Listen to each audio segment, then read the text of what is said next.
Hello नमस्कार मित्रों, हूँ निकुंज वसोया तमारुं स्वागत करूँ छूँ मारा खीजड़िया गामना वाड़ीना रसोडामां।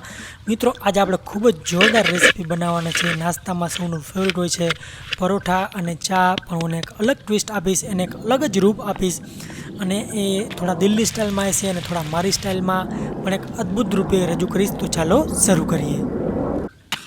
मित्रों आज આપણે બનાવવાના છે પરોઠા। તો એના માટે સૌપ્રથમ આપણે આગ પ્રગટાવવી પડશે અને એના મદદથી આપણે બટેકા હશે એનો બોરો બનાવવા માટે જેનો મસાલો કહીએ આપણે પરોઠાને, એને શેકીશું, એને ખૂબ જ અદ્ભુત રૂપ આપીશું, એને ટેસ્ટ આપીશું।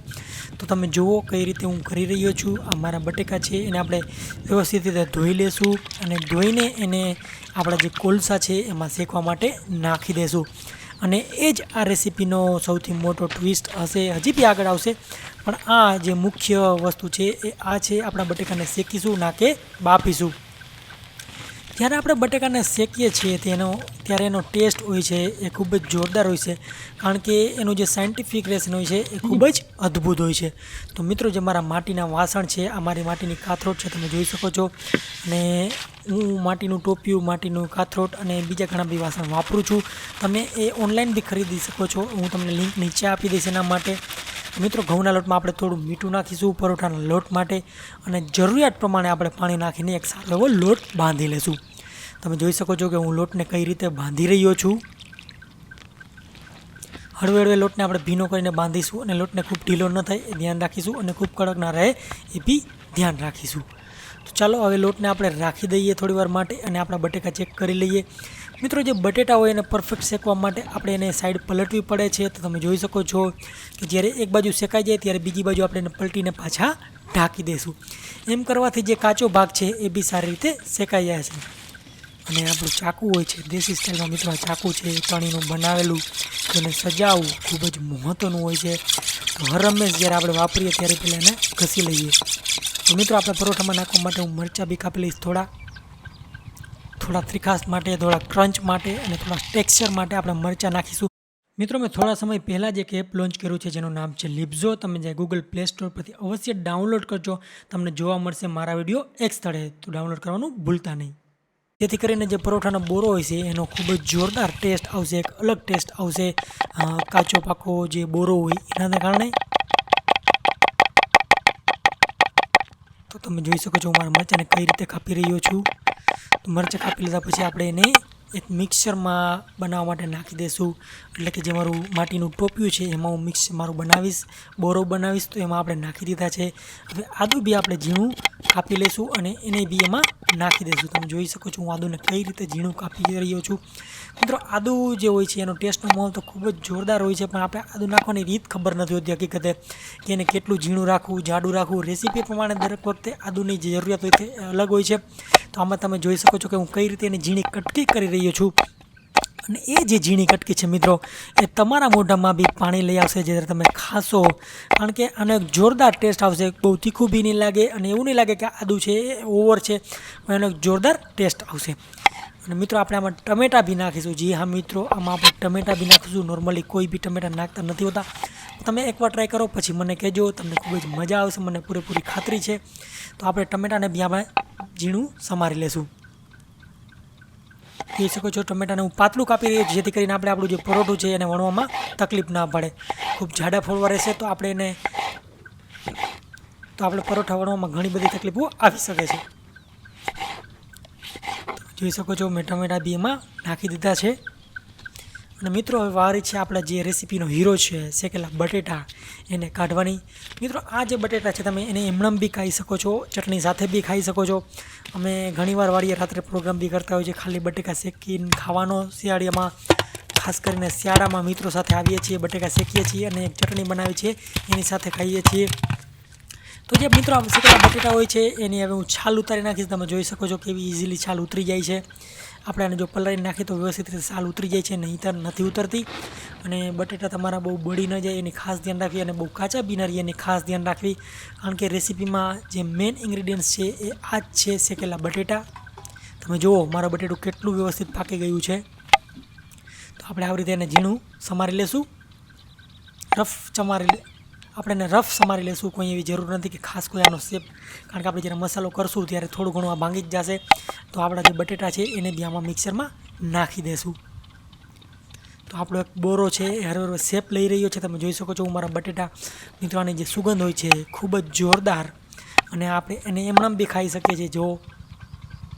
જો તમને પસંદ હોય તો માટે હલકું એવું મીઠું વેરો, અથવા તો ચટણી મીઠું વેરો, ચટણી મીઠું જીરું વેરો. હવે મિત્રો આપણે નાખવાના છીએ કોથમરી આપણા મસાલામાં. કોથમરી આને ખૂબ જ જોરદાર સુગંધ આપશે બટેટા સાથે. બટેટા, કોથમરી, ટમેટા, મરચાં અને આદું જ્યારે મળે છે ત્યારે આપણા જે પરોઠા હોય છે મિત્રો એને 4 ચાંદ લાગી જાય છે. અને મિત્રો આજે મારું જીરું છે એને હું હલકું શેકી લઈશ. આપણે બહુ નહીં બળવા દઈએ અને હલકું શેકી લઈશું, જેથી કરીને અરોમા છે એ ખૂબ જ જોરદાર આવે. તમે જોઈ શકો છો મેં હવે જે મારું માટીનું વાસણ છે પાટિયું એને ઉતારી લીધું છે, અને એવી રીતે મેં જીરું શેક્યું છે હળવે. અને હવે જીરું હું ખાંડણીમાં નાખીશ અને આપણે એને ખાંડી લઈશું. જીરા સાથે થોડું મીઠું બી નાખીશ અને વ્યવસ્થિત રીતે હવે મિત્રો આપણે આને વાટી લેશું. તમે જોઈ શકો છો મારે ખાંડણીમાં કેવી રીતે આને વાટી રહ્યું છું. મિત્રો આ ખાંડણીની મજા જ આ છે અને ખાસિયત જ આ છે. કોઈ બી તમારે લોટ લેવાની જરૂર નથી, ખાલી બસ તમે દસ્તો ફેરવો અને તમારો જે પાવડર હોય, જે મસાલો હોય એ આરામથી તૈયાર થઈ જાય છે. તમે જુઓ મારો મસાલો કેવી રીતે તૈયાર થઈ ગયો. મિત્રો આ જે સિમ્પ્લિસિટી જે રેસીપીની છે એ જ આ રેસીપીને ખૂબ જ આગળ લઈ જાય છે. આનો યુનિક ટેસ્ટ આવશે, કારણ કે જે આપણે ઇન્ગ્રીડિયન્ટ્સનો બેઝિક ટેસ્ટ છે એને ઇમ્પ્રૂવ કર્યો છે આજે મારી મેથડથી. તમે જોયું મારી મેથડ કેવી છે. બટેટા છે એને શેકીને આ બોરો બનાવ્યો છે, તો ખૂબ જ જોરદાર ટેસ્ટ આવશે. શેકેલું જીરું, બટેકા, એનો એક સ્મોકી ટેસ્ટ આવશે. અને મિત્રો આ બી છે જે મારી મેથડ એ બી પરોઠાને યુનિક બનાવશે. Crunchy and soft at a time એવા પરોઠા આપણે બનાવીશું. તમે જોઈ શકો છો હું પરોઠાના અલગ અલગ લેયર બનાવીશ. મિત્રો હવે આપણે 3 લેયર બનાવશું. આ એક લેયર બનાવીને મેં સાઈડમાં રાખી દીધું. તમે જોઈ શકો છો નાની નાની રોટલી આપણે છે બેઝિકલી એવી 3 રોટલી બનાવશું. અને પછી જુઓ હું શું કરું છું, કારણ કે આપણે નોર્મલ પરોઠા ખૂબ ખાધા છે મિત્રો, એ સારા છે, એવું નથી કહેતો ખરાબ છે, પણ તમે જો થોડી મહેનત કરો તો તમારી રેસીપીને અદ્ભુત બનાવી શકો છો, ખૂબ જ જોરદાર લેવલ આપી શકો છો. તો મેં એ ટ્રાય કરી છે. તમે જોયું કે મારા રેસીપીમાં મેં બટેકા શેકા, એ એક અલગ વાત થઈ. હવે 3 લેયર આવી અહીંયા, એ એક અલગ વાત થઈ. તો આમ જ મારી રેસીપી બીજા કરતાં અલગ છે, અને એ જ મારી રેસીપીને ખાસ બનાવશે. તમે જોજો. હવે આપણે એને ઉપર તેલ લગાડી દઈશું, જેથી જેના પડ છે એ અલગ રહે અને આપણી જે રેસીપી છે એ ક્રન્ચી એન્ડ સોફ્ટ, ખસ્તા જેને કહીએ ને મિત્રો, એવી બને. એક ઉપર એક બીજી લેયર નાખી દઈશું અને આપણે આવી રીતે દાબી દઈશું હળવે હળવે. હવે એની ઉપર મિત્રો આપણે ત્રીજી લેયર નાખીશું, થોડું તેલ નાખીશું અને સારું એવું લગાડી લઈશું તેલ. તેલ અને લોટ લગાડવાથી એકબીજા ચીપકશે નહીં અને આપણે પડવામાં મદદ પડશે. બસ આવી રીતે આપણે હવે એને લેવલ થોડું કરી લઈએ.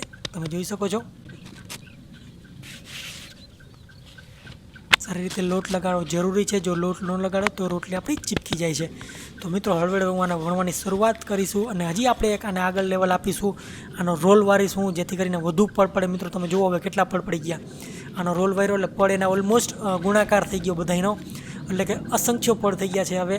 અને તમે જુઓ હું આનું શું કરું છું, આપણે ઉપરથી આને વ્યવસ્થિત રીતે વાળી અને પ્રેસ કરીશું, જેથી કરીને આનું એક ગુયણું બની જશે પાછું.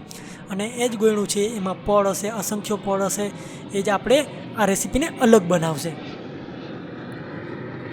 જો મિત્રો આને કઈ રીતે વાળી રહ્યો છું એ ખાસ મહત્ત્વનું છે, તમારે જોવાનું રહેશે. બસ હવે આપણે આને વણવાની શરૂઆત કરીશું. જો મિત્રો હવે આપણે એને લોટ લગાડી અને હરવે વણી લેશું. આપણે જે યોગ્ય શેપ જોઈ છે, થોડો મિત્રો યાદ રાખજો આને જાડો શેપ રાખીશું. અને એના મસાલો ભરવાની મેથડ છે તમે જોજો, એ ખૂબ જ અગત્યની છે, કારણ કે આમ કરવાથી પરોઠું છે એ ખૂબ જ જોરદાર બને છે. જો આપણો ખૂબ જ યુનિક મસાલો છે એને આપણે સેન્ટરમાં રાખી દઈશું એકદમ વોચોવચ. અને તમે જુઓ હું કઈ રીતે પરોઠાને આપણે વાળું છું, એ ખૂબ જ મહત્ત્વનું છે. આપણું પરોઠું હોય એને લોટ ઉપરથી આવી રીતે ભેગો કરીશું અને લોટ આપણે ધ્યાન રાખીએ કે બોરો પ્રોપરલી અંદર વહી જાય, બહાર ન નીકળી જાય. તો ઉપરથી હું લોટ છે યોગ્ય પ્રમાણમાં વાળીશ, નીચે અને ઉપર બે યોગ્ય થાય એ રીતે હું આનું વારીશ અને ગોયણું બનાવીને પાછા આપણે એને વણી લેશું. થોડું ઉપર લોટ નાખવાથી ચીપકે નહીં અને ખૂબ જ સારી રીતે સહેલાઈથી વણાઈ જાય.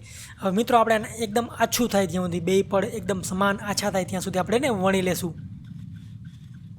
થોડું ઘણું મિત્રો તમારું પરોઠું તૂટે તો બીતા નહીં, બીવાની જરૂર નથી, એ બી ખૂબ જ સારો ટેસ્ટ દેશે, કારણ કે એ જે આછું પડ હોય એ જ આપણા પરોઠાને ક્રન્ચી અને સોફ્ટ એટ અ ટાઈમ બનાવશે. તમે જો મારું પરોઠું ફાટી રહ્યું છે, પણ મને કોઈ બીક નથી, કારણ કે એ કોઈ ડરવાની વાત નથી. હવે મિત્રો આપણે તવામાં છે થોડું આપણે તેલ ગરમ કરીશું. અહીંયા જ આપણે ટ્વિસ્ટ આપીશું. તમે જો મિત્રો, આ દિલ્હીની સ્ટાઇલમાં આપણે પરોઠું બનાવીશું. તમારું તેલ છે એને ખૂબ ધીમું રાખજો. જો વધુ તેલ હશે તમારું પરોઠું જલ્દીથી બળી જશે, એનું મતલબ કે તમારું પરોઠું કાચું છે. તો ખાસ તમારે ધ્યાન રાખવાની રહેશે. અને આ રીતે પરોઠાઓ પકવવામાં આવશે, જેથી કરીને એ પરોઠું છે સમકક્ષ રીતે પાકે, સારી રીતે પાકે બંને બાજુ, અને કાચું બી ન રહે. હવે આપણે પરોઠાને હળવે તાવીથાની મદદથી આવી રીતે પલટી દઈશું. તમે જો હું કઈ રીતે પલટી રહ્યો છું. ખૂબ જ હળવે પકવીશું, નિરાતે ગોલ્ડન થાય ત્યાં સુધી, અને એકદમ ક્રન્ચી અને સોફ્ટ ટાઈમ બનાવવાનું છે મિત્રો. આને જો ખૂબ જ અદ્ભુત રીતે મારું પરોઠું પાકી ગયું છે. તો મિત્રો હવે આપણે આને પરોઠું ખૂબ જ જોરદાર રીતે પાકી ગયું છે, એકદમ જોરદાર થઈ ગયું છે. તો આપણે તેલ નીતાળી લઈશું અને પછી આને સાઈડમાં કાઢી લઈશું. અને મિત્રો બીજી તરફ મેં ચા બી મૂકી દીધો છે. આપણે કાઠિયાવાડી સ્ટાઇલમાં આદુવાળો ચા હોય છે મિત્રો. શું મજા છે આની તો મિત્રો. જ્યારે પરોઠું અને ચા મળે છે, ખાસ એમાં વાડીએ હોય તો એની મજા જ ઓર હોય છે. આપણે ચાને બી માટીના વાસણમાં ગાળી લઈશું અને આપણે આને ખાવાની શરૂઆત કરીશું. જો મિત્રો, ખૂબ જ જોરદાર દેખાઈ રહ્યું છે પરોઠું, અદ્ભુત દેખાઈ રહ્યું છે પરોઠું. તમે ટ્રાય કરજો અને મને અવશ્ય જણાવજો કે કેવું લાગ્યું. મિત્રો આનો ટેસ્ટ હોય છે દિલ્હી સ્ટાઇલમાં ટેસ્ટ છે, ખૂબ જ જોરદાર, ખૂબ જ અદ્ભુત. પણ મારો જે ટ્વિસ્ટ આપ્યો છે એ જ આ રેસીપીને 4 ચાંદ લગાડશે. અને હું આશા કરું છું કે તમે ફેમિલી સાથે એન્જોય કરશો. આવી રેસીપી તમને વાડીએ જવાનો મોકો મળશે. તો ફરી મળીશું એક આવી જ રેસીપી સાથે. ત્યાં સુધી જોતા રહો all India recipe Gujarati. Thank you so much. Bye bye, take care.